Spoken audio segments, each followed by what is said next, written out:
I'm Sam Lingle from the Daily Dot, and I'm here with Chris Puckett from MLG at the MLG Columbus Major. And everyone's wondering what your thoughts are on Counterlogic Gaming. Are they one of the most dominant teams in Halo history? CLG, man, I think that's going a little far. I think the competition's a little weak right now, to be honest. Final Boss, there's no beating the Ogre twin duo playing with Walshy. I think Final Boss goes down as the top squad of all time in my book. Well, you're a little biased since you were, around for those days. I mean, a lot of people, I think you just did like 4 other interviews. I'm not sure how many of them really know that you have this decade-long history in esports. Right. I mean, how long have you been at MLG now? I ran the first tournament February 22nd of 2004. So we're now April 2016, 12 years. That's a long time. I mean, this is like, the 10th game you've covered, Counter-Strike? Yeah, I try and cover everything that gets me excited. So from Rocket League to Counter-Strike, Halo 1 still when I get a chance, I'll cover anything that makes me happy and keeps me entertained. Mm-hmm. So how do you feel about Counter-Strike? How does it compare to all those games you've covered, in your career? I'd say Counter-Strike is basically the chess of FPS. It takes, of course, the reaction time, the incredible skill, but so much thought goes into every single play, every single buy. And we've seen it in a few other games like Shadowrun in the past, but this is the true FPS that economy has one of the biggest factors upon who's going to win, who's going to lose. It's going with an obscure one there. Yeah. 2008 Shadowrun came out, or 2007. Well, that was another one. Final Boss won, right? I think yeah, like a wall shoot. They doubled. Final Boss doubled down that week, and they won the Halo event. They Ogre 2 and Walshy also went and won the Shadowrun event. So that was one of the ones I was at. That was a long time ago. This is the good old days. Mm-hmm. So obviously it's all about Counter-Strike and the MOBAs now. This is obviously one of the biggest Counter-Strike event ever in a lot of ways. $1 million prize pool. It's probably the biggest event for you, I would think. I mean, how does this compare to all the 100 MLG events that you've been to? Yeah, 100 plus events. This has definitely been my favorite. Biggest crowd I've ever been in front of. I've been all over the world doing events, but to see all these people come into the Nationwide Arena in Columbus, Ohio, has truly been something special. And the energy here, I think that's what's probably separated this event for me from everything else I've been to. We've had some great crowds, Call of Duty championships. We've had some amazing people out in MLG Anaheim back in the day. We had some excellent crowds supporting all different games, but here to have just one title and this many people cheering loudly has been, honestly, it gets my adrenaline pumping every single time I'm on camera. So you're sure you're not just pandering? Because everyone says every event is special these days. And I'm probably one of those guys who says it's special, but this one truly has been fantastic. Every event, and I think that's just kind of a testament to the growth of esports. Every event seems to keep getting better and better. It's very rare that you take a step back, especially when you look at the MLG events. So I think, honestly, this is truly the best event that we have seen for an FPS on North American soil. So, 12 years ago, when you're hosting events in ballrooms and hotel basements, did you imagine that you'd be here, in a stadium eventually? When I first got the job offer in 2006, I didn't know that I could continue having a career in video games. I didn't know that esports was going to grow to this level. It's kind of humbling to see how far we've come, but it's also really exciting because honestly, I feel we're this far into it, but we're still in the infancy.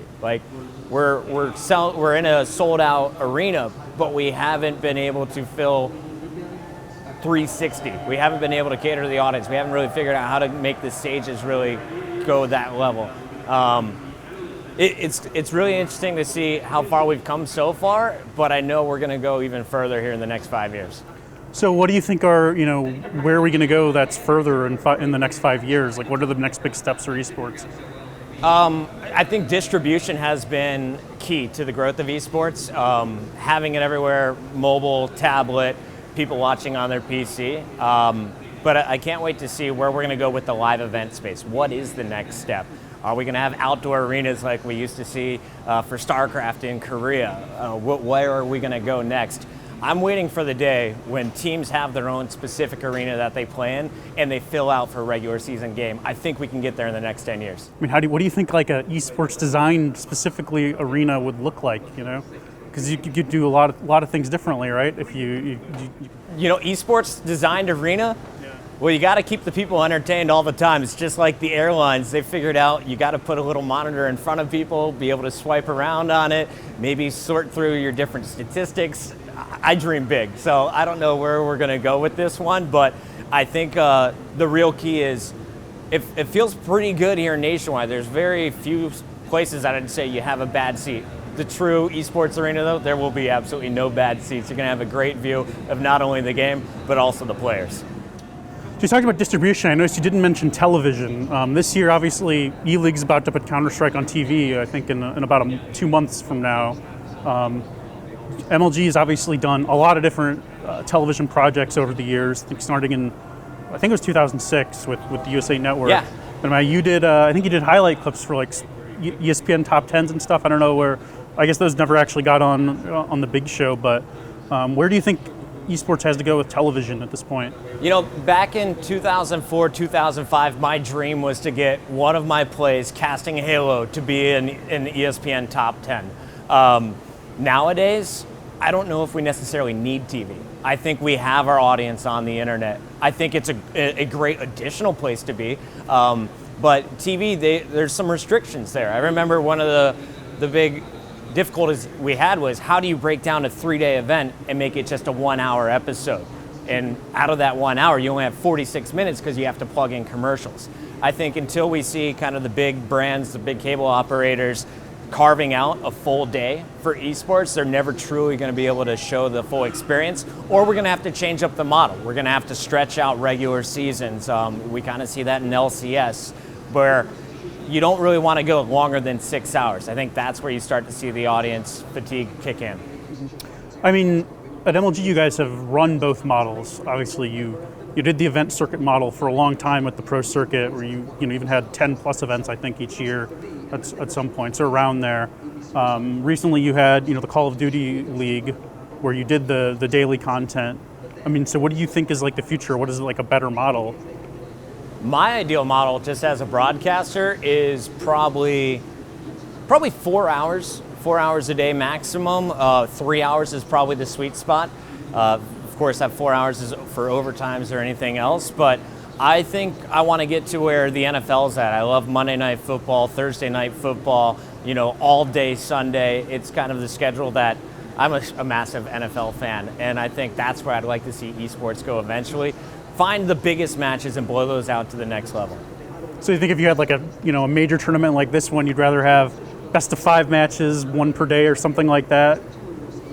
I don't want people driving 8 hours for just one match. So I don't know what that magic number is, but I definitely want everyone to feel fulfilled and extremely entertained when they leave the venue. But I think, we crammed a lot of games in over the last 6 days. It would be great if we were able to spread that out a little bit more and make sure that you didn't have to kind of watch it on your side monitor while you're at work. Really be able to carve it out to where people know exactly when to tune in and they're able to access it. But then again, it comes down to one of our greatest strengths and one of our biggest problems. Esports is global. You have to cater to all these different time zones. So right now, there is no perfect solution. Mm-hmm. Well, interesting to see how it develops. With E-League coming out, I think all eyes are on them. Everyone in esports are looking to see how this is going to fare, and I'm really excited to see how are the millennials, how are the new audience members going to react to seeing this on television, because really back when we did Halo in 2006 and 2007, it was kind of a discovery platform. Not many people knew esports existed back then. Now that everyone's covering it, we're covered by the major networks, everyone's trying to dip their hand in esports. How is the casual sports fan going to react to seeing esports? I hope it's going to be positive. I think it's going to be, and I'm really excited to finally reach those people who may have been living under a rock or don't check the internet often. I mean, there are definitely a couple differences, right? Because now there's like a hardcore audience that's big enough where, to have an okay television broadcast, you probably don't need to have that many other fans yet. Obviously, you want to attract them, but you still have the base audience. We do have the base audience, but I'm all for growth. I think there's going to be a lot of people out there who may have played FPS when they were younger, back in college or something, be reinvigorated by seeing this on television and just see how far we've come, how big the prize pools are, and how excited the fans are these days. That's one advantage of doing Counter-Strike, I guess, since it's got the 15-year history, or even longer than that, actually, like I think 18 years or so. Oh, it's going to now. bring so many people back. It'll be interesting. The other thing is that they're doing differently than what a lot of the shows did. Like, the USA show you mentioned is actually showing full matches as like full sports broadcast, which I think makes a huge difference for presenting it as, a product to be consumed. Right. Versus like saying, okay, this is, a hot new trend or something. I think it's the only way to approach this correctly. You can't show just snippets of a match and really get the full feel. You have to go through, especially in Counter-Strike, how the momentum changes from round to round. I think you finally get a chance to see the full story, and I think everyone's going to really appreciate being able to watch it for 3 hours at a time. So one thing that's changed recently, MLG is no longer an independent company. You guys were acquired by Activision Blizzard. What has that change been like for you? I've been with MLG since basically day one. The second tournament, the first one was in New York. It's really small back in 2003, October.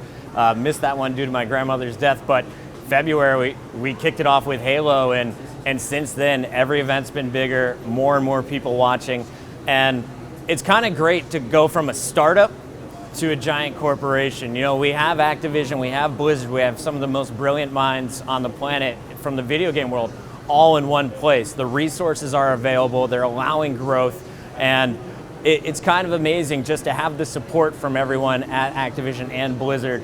And I'm really excited to see what we're going to be doing over the next 3 years. Activision Blizzard Media Networks, we're the new guys in the company. Activision operates independently, Blizzard operates independently. We're just like the television studios group. We're totally independent. They're allowing us to kind of spread our wings, and we'll see where it takes us. So you say television studios group? I mean, what does that exactly mean? Yeah, so Activision Blizzard, they announced their new film group. So, Right. going to be starting to do stuff. Trying to think what all has been announced here. PR guy Bruce. Not much. What all has been announced from the television studios group from Activision Blizzard? So Activision Blizzard Studios, they're going to be starting with the Skylanders TV show. Definitely looking to do some Call of Duty movies in the future. And I know they got a lot of plans that I can't talk about quite yet. But you'll be involved, huh? I sure hope so. I better be. I talked to Sundance and Sepso yesterday, and Sepso still has this idea that MLG, Major League Gaming is still a league, right? And that you guys are going to have some kind of league. I mean, obviously there's not much you can talk about like that, but is that kind of... Yeah, you look at MLG, and the two greatest strengths, I think, is, well, we have a couple. One of them is talking to the community, being very vocal, keeping the community involved. We have so much experience and so many incredibly smart people on the league operations side.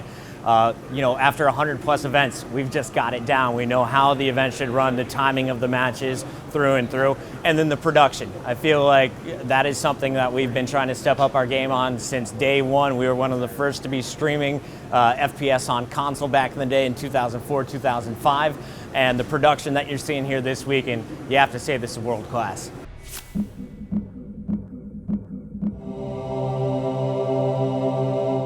That's about it. All right, shout out to Sam Legal, another old school esports legend. Good to see you still in the business, my friend.